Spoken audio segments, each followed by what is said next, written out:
My husband said, "You're useless without me." I walked out that night. A year later, they called me the strongest woman in town. He said it in front of half the town, expecting me to cry and sign his loan papers.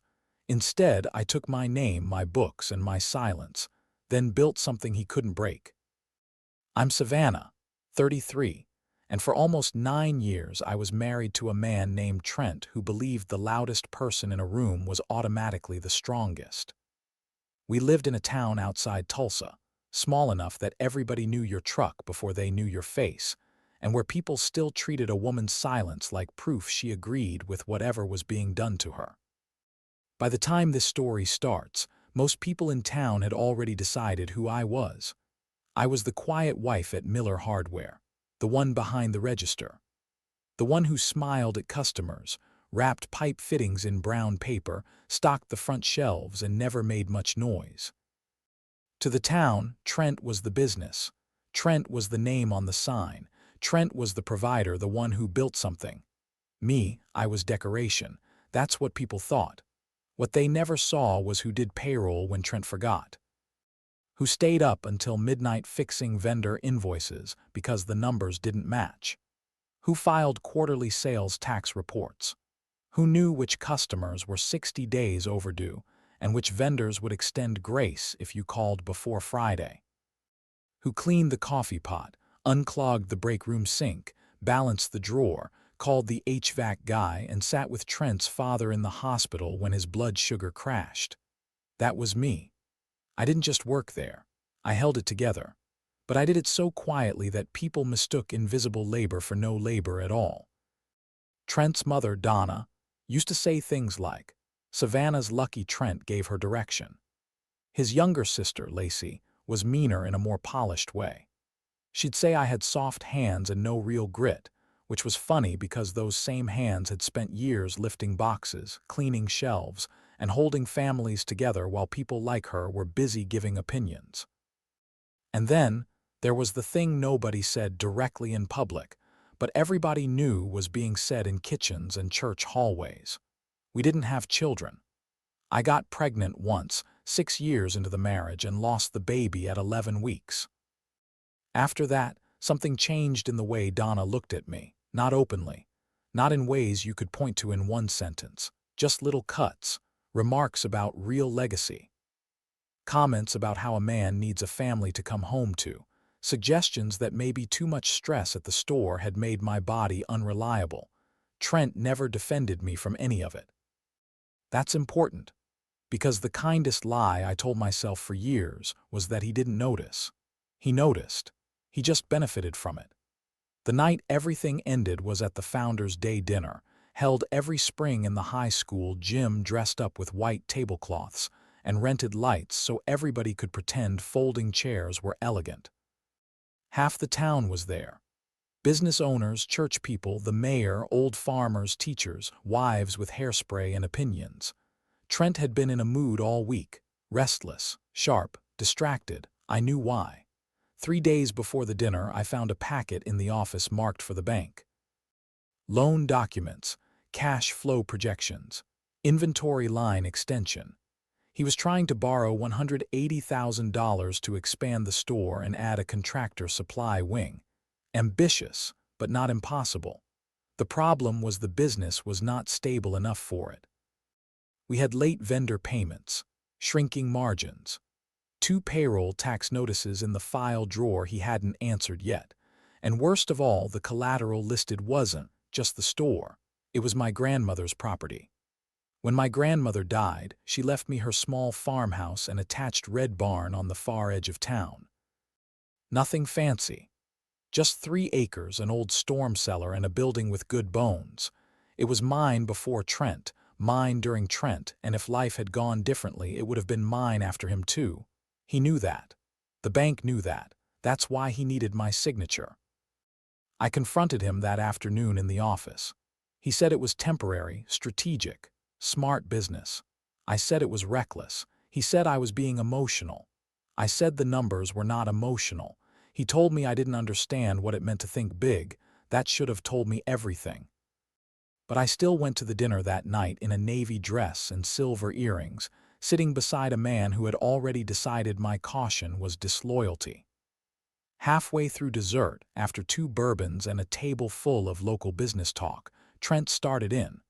At first it was a joke, then it was performance. He put his hand on my chair, smiled at the table, and said, "I'm trying to drag this family into the next level, but somebody's too scared to sign papers because she thinks fear is wisdom." People laughed softly. The uncomfortable kind. The kind towns make when they don't want to admit something ugly is happening in public. I said quietly, "Trent, stop." He didn't. Donna leaned in and said, "Honey, if you can't trust your own husband, who can you trust?" Lacey added, "Some people just get real comfortable living off other people's vision." And then Trent smiled, looked right at me, and said the sentence that ended my marriage. "You're useless without me anyway." The table went silent, not movie silent, real silent. Forks paused halfway down. Somebody in the next row stopped talking. My whole body got very still, like it knew before my mind did that this was the line. The one you don't come back from. And the strangest thing is, I didn't feel humiliation first. I felt relief.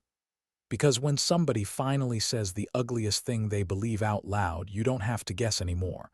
He thought I would cry, or argue, or take him outside and beg him not to do this here. Instead I asked, calm as I've ever been, "Do you still need my signature?" He blinked. I took off my ring, set it beside my water glass, and said, "Then you won't be needing me either." I stood up, picked up my purse, and walked out of that gym with half the town staring at my back. I drove straight to my grandmother's farmhouse. I cried in the driveway. Then I unlocked the front door, walked into a house that smelled like cedar and dust and old memory, and slept on the couch with my shoes still on. The next morning Trent called 18 times before 9 a.m. I answered once. He didn't apologize. He said I'd embarrassed him, said I'd made him look weak, said everybody knew he hadn't meant it like that. Said Donna was furious and the bank meeting was Monday and I needed to stop acting dramatic. I asked him one question, "Did you say it?" He got quiet. Then he said, "You know how I get when I'm under pressure." That was his version of accountability, not denial, not remorse, just pressure as permission. I said, "I'll send someone for my things," and I hung up. By noon I had transferred my personal savings into a new account, changed every password I could think of, and called a locksmith to rekey the farmhouse. That cost $210 because the back door deadbolt had to be replaced too. Worth every dollar. The next day I went to the store while Trent was at a supplier meeting and packed my office things. My ledger notebooks, my laptop, the framed picture of my grandmother, my coffee mug. I didn't touch anything that belonged to the business. I didn't need to. The part that had ever really been mine was knowledge, and I took all of that with me. Donna arrived while I was carrying the last box out. She didn't ask if I was okay. She said, "You really left your husband over one sentence." I said, "No. I left him over the truth hiding inside it." She told me I was throwing away stability. That women who walked out always regretted it when the world got hard. That I had no idea how much Trent had done for me. I remember looking at her across the parking lot and thinking, "You really don't know your son can't even order inventory without me." But I didn't say it. I just left. The first week was ugly, not because I missed him. Because people rushed to fill the silence with their own version of what happened. By Tuesday, church women were calling to check on me, which is town code for collect details. By Wednesday, I heard through an old customer that Lacey was telling people I'd had some kind of emotional breakdown over a harmless argument. By Thursday, Donna was telling anyone who'd listened that I had abandoned Trent right before a major expansion because I couldn't handle success. And then came the flying monkeys.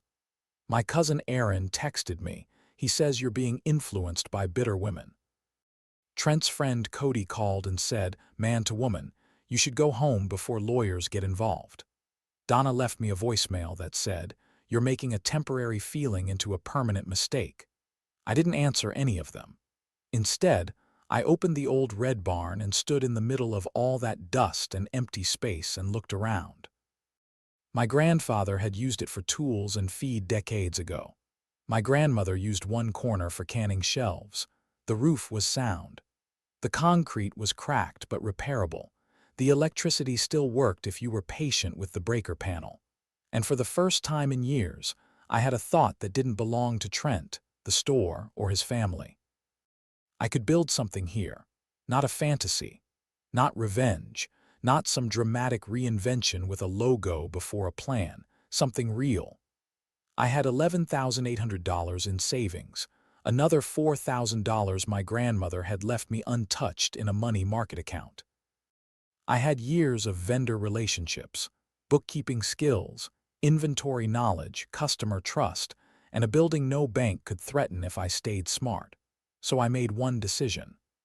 I stopped trying to save what had already been built around my silence, and I started building what could survive my voice. I met with a retired banker named Helen the next Monday. She had known my grandmother and still wore perfume that smelled like roses and spreadsheets. She looked at my numbers, my savings, and the projected startup cost I'd scribbled in pencil and said, "This is the first clean business plan I've seen all month." I laughed so hard I almost cried. She helped me structure a tiny line of credit, just $25,000. Enough for shelving, basic inventory, exterior paint, insurance, signage, and a used point-of-sale system from a closing garden center in Broken Arrow. Then I called vendors. And here is where Trent made his biggest mistake. He thought the relationships belonged to the store because invoices had the store name on them. But relationships belong to the person who pays on time, calls before deadlines, and knows the driver's wife just had surgery. They belong to the person who treated people like human beings. That had always been me. A plumbing supplier gave me 30-day terms because, in his words, if you're running it, I trust it. A paint rep knocked 12% off an opening order. A local welder repaired my cracked back gate for half price because he said my grandmother once fed him after his truck broke down in the rain. Within 6 weeks, the old barn had a new roof patch, fresh white paint, a hand-lettered sign, and shelves lined with practical things people in our town actually needed. Work gloves, hose fittings, light bulbs, feed buckets, nails, flashlights, extension cords, water filters, generator fuel cans.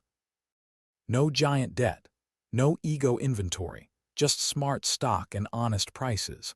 I named it Red Barn Supply. The day I opened, Donna drove by twice and never came in.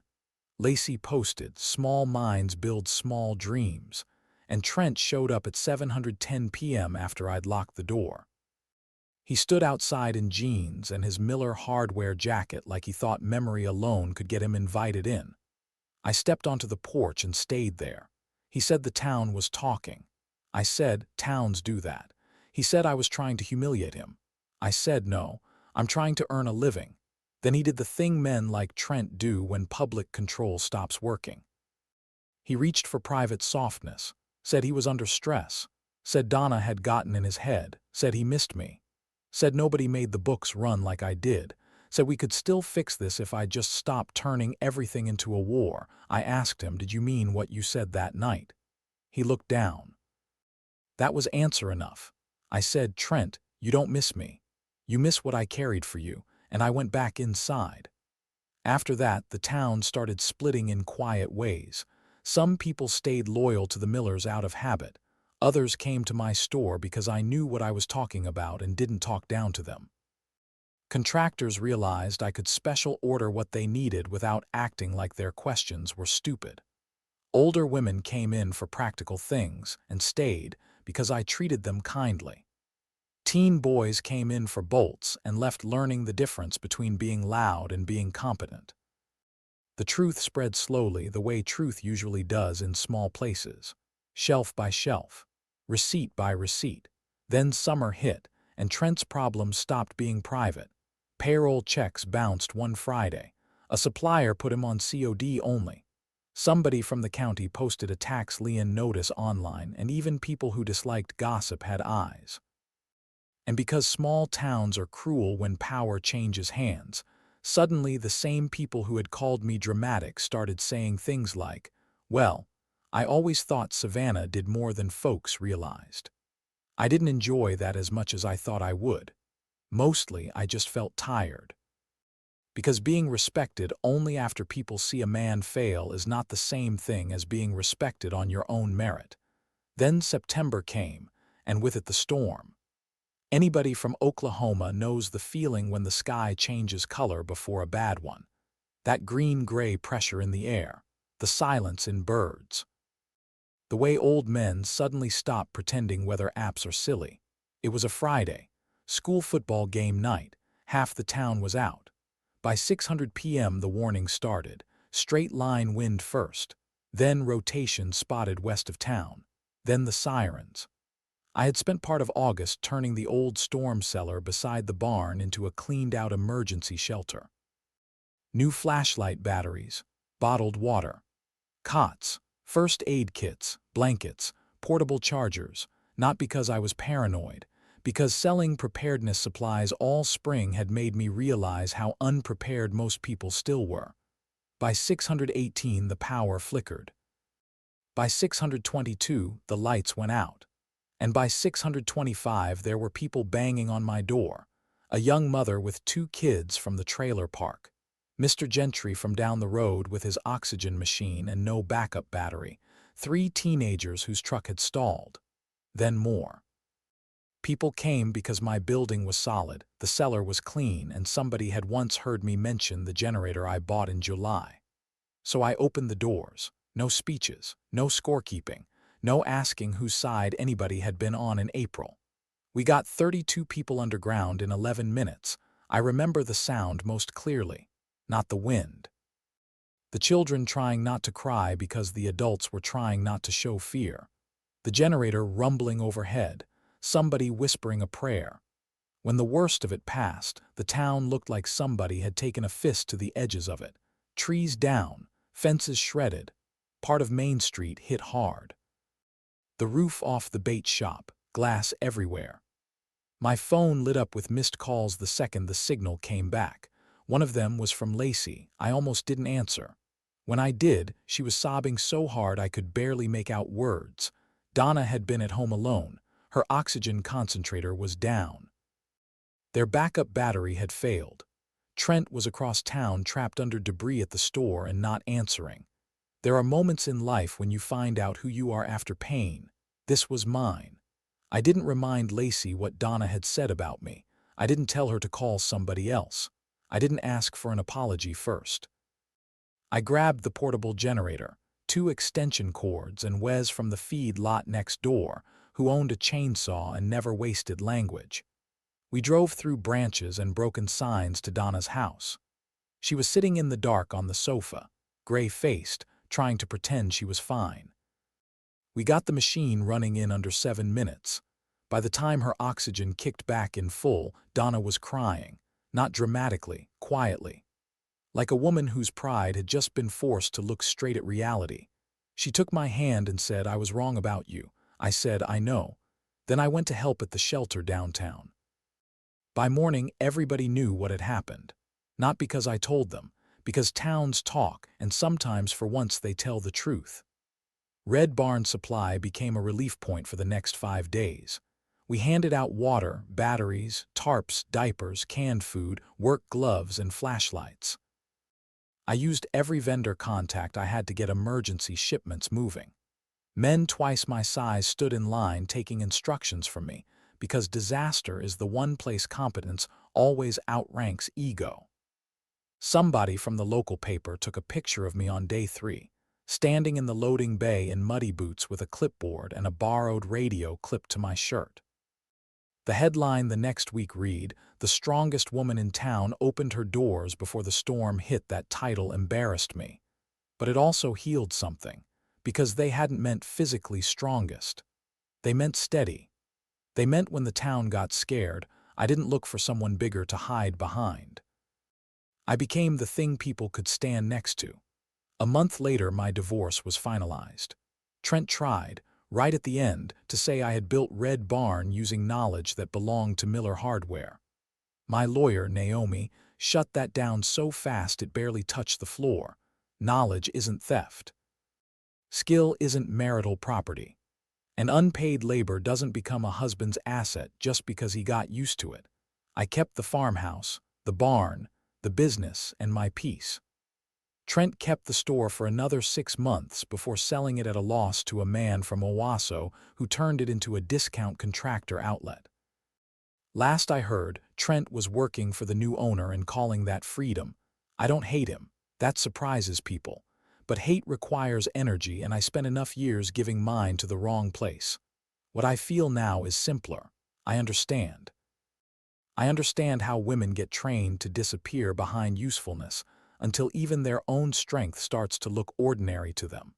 I understand how whole towns can mistake softness for weakness, especially when a woman has been doing her best work quietly.